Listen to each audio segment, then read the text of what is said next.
জানাজার নামাজের পরে যে দোয়াটা আছে এই দোয়াটা বুঝে না। জানাজার নামাজের পর সম্মিলিত দোয়া, লাশটা সামনে রেখে সবাই মিলে একসঙ্গে দোয়া হয় নাকি হয় না? যদি বলেন যে এই যে এভাবে দোয়া রাসূল করেছেন, সাহাবীরা করেছেন, কি বলবে? দোয়াই তো করছে, তোর জলে কেন? ইজা সাল্লাইতুম আলাল মাইয়িতি ফাখলিসু লাহু দুআ। এখানে আখলিসু না ফাখলিসু, এই ফা অর্থটা অনেকে বোঝে না। এই আতেফা হরফে আতেফা এই অর্থ বোঝে না। এটা যখন শর্ত এবং যাদের মাঝখানে আসে বিলম্ব না, অনতি বিলম্বে সাথে সাথে চিৎকার মেরে কোন সুবহানাল্লাহ। আল্লাহ বলছেন ফাসাজাদু, হে ফেরেশতারা তোমরা সিজদা করো। ফাসাজাদু, সাথে সাথে ফেরেশতারা সিজদা করছে, 3 দিন পরে না। এই জন্য আমরা যখন জানাজার নামাজ পড়াই ফাখলিসু, তোমরা খালেস ভাবে দোয়া করো। এটা দাফনের পরে না, এটা দাফনের আগে, দেরি করে না, সাথে সাথে। এটার নাম হলো ফাখলিসুর অর্থ করেন সুবহানাল্লাহ। বাবা অর্থ বুঝতেছেন তো? এটা অনেকে বুঝে না, আর অনেকে গাউরামি করে, অনেকে গায়ে পরে অনর্থক ঝগড়া করে।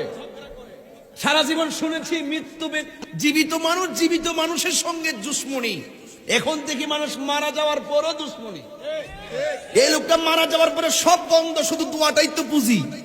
এই যে আমাদের নিজামুদ্দিন কায়সার ভাইয়ের আম্মা মারা গেছে, কত ব্যতীত হইয়া দোয়া করলাম।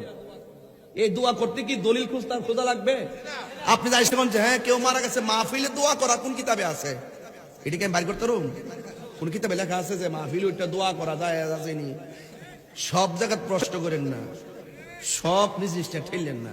এই ঠুনকু বিষয় নিয়েই বিতণ্ড করতে করতে উলামায়ে কেরামদের মধ্যে হাজার হাজার ভাগ হয়েছে। কথা বলেন ঠিক কিনা? যদি ভাগগুলো না থাকতো তাহলে একটা প্ল্যাটফর্ম হয়ে যেত।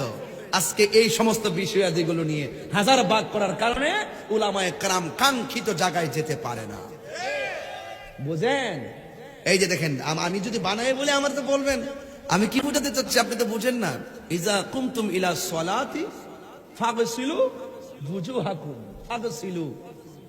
ফাগসিলু। নামাজে দাঁড়াইবেন, উযু করন লাগবো নি? কথা কনা, উযু করা লাগবো নি? উযু করা লাগবে। মারহাবা জোরে বলেন। এই অর্থগুলো অনেকে তুলতে পারে না, অনেকে জানে, জানিনা সত্য গোপন করে। আমরাও জানি দাফন করার পরে দোয়া আছে, এটা হাদিস আছে, এটা আমরা জানি। কয়েকটা কাজে দেরি করা যাবে না, এটা আমরা জানি। জানাজার মারা যাওয়ার পরে তাড়াতাড়ি দাফন করো, তাড়াতাড়ি দাফন করো। তাড়াতাড়ি করতে যাই যদি লাস্ট 3 দিন রাখা দে, ফুতে বিদেশ থেকে আইলে দাফন করবো। যা কই কথা কোন ঠিক না বেটি? এতটা বুঝায়েন না, এত ফাইজলামি করেন না, এগুলো ভালো লক্ষণ না। মৃত্যু মানুষ দোয়াটা তাদের কবরে যাবে। আপনারা এরপর আমরা কেন আরেকটা কারণে দোয়া করি, যে জানাজার পর দেখবেন সাথে সাথে অনেক মানুষ চলে যায়। দাফন করার পর পর্যন্ত মানুষ গুরুস্থানে বেশি থাকে না।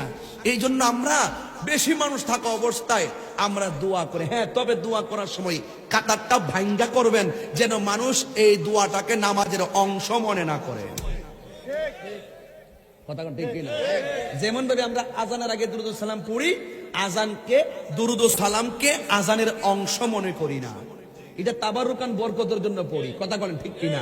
যেহেতু আমরা পড়েছি, কি পড়েছি?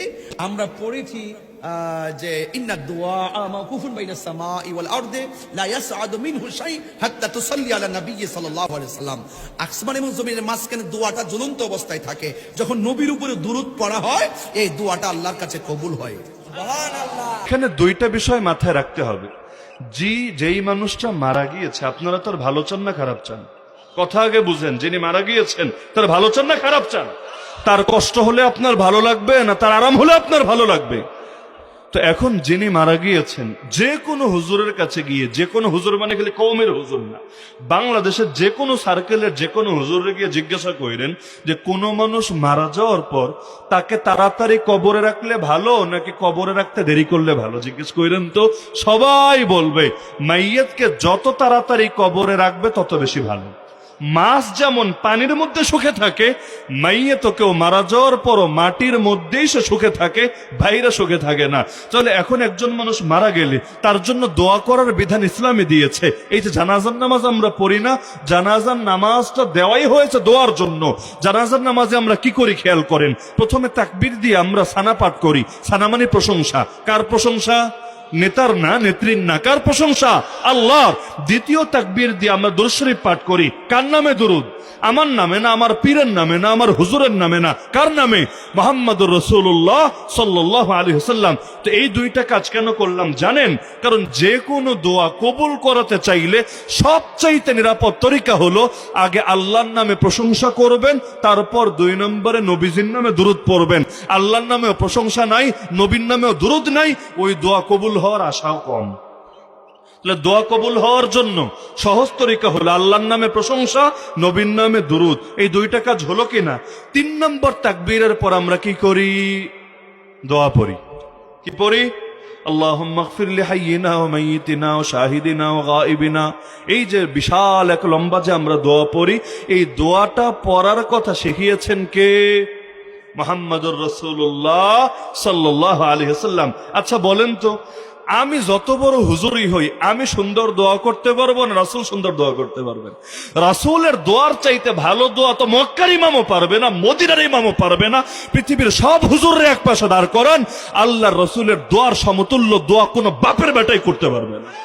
তো এই দোয়া আমার বানানো না, আমার হুজুরের বানানো না, এই দোয়া শিখিয়েছেন মুহাম্মদুর রাসূলুল্লাহ সাল্লাল্লাহু আলাইহি ওয়াসাল্লাম। আর তিনিও বানায় কথা বলেন না, তিনি যা বলেন সেটা তাকে শিক্ষা দেন কে? আল্লাহ। তার মানে এই দোয়া এসেছে আল্লাহর পক্ষ থেকে। তো এই দোয়াটা আমরা পড়ি, পড়ার পরে 4 নম্বর তাকবীর দিয়ে আর নতুন করে কিছু পড়ি না, আমরা 2 পাশে সালাম ফিরিয়ে দেই, আসসালামু আলাইকুম ওয়া রাহমাতুল্লাহ। এই তো নামাজ। তাহলে পুরো নামাজের মূল অংশ কি হলো? দোয়া। পুরো নামাজের মূল অংশ কি হলো? দোয়া।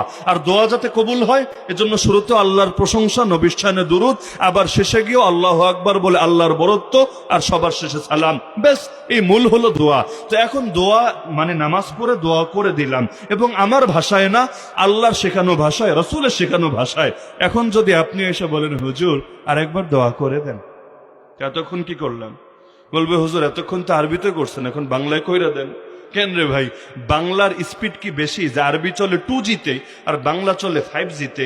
যে বাংলায় দোয়া করলে দোয়া 1 লাফে আসমানে উঠে যাবে, আর আরবিতে মানে নবীর শেখানো বাক্যে দোয়া করলে দোয়া মেঘের দেশে আটকে থাকবে, এরকম কোনো কথা আছে নাকি?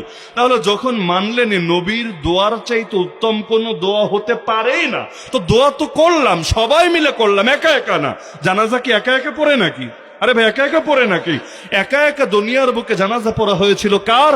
মুহাম্মদুর রাসূলুল্লাহ সাল্লাল্লাহু আলাইহি ওয়াসাল্লামের। কারণ তার জানাজার ইমামতি করবে সাধ্যকার। ইমাম মানে নেতা, নবীর উপরে নেতাগিরি দেখাবে, নবীকে সামনে রেখে ইমাম সাজবে, এই বুকের পাঠা কার আছে? এজন্য আল্লাহ রাসূলের জানাজা জামাতের সাথে হয় নাই, ব্যক্তিগতভাবে গিয়ে সাহাবীরা পড়ে এসেছে। কিন্তু এই যে বাকি সবার জানাজা আমরা তো একসাথে পড়ি, এমনকি কারো কারো জানাজা 10 লাখ 20 লাখ লোকও হয়। তো এই যে এত মানুষ মিলে দোয়া করলাম, আল্লাহ কারো না কারো উসিলা সবার দোয়া কবুল করতে পারেন নাকি পারেন? করবেন ইনশাআল্লাহ।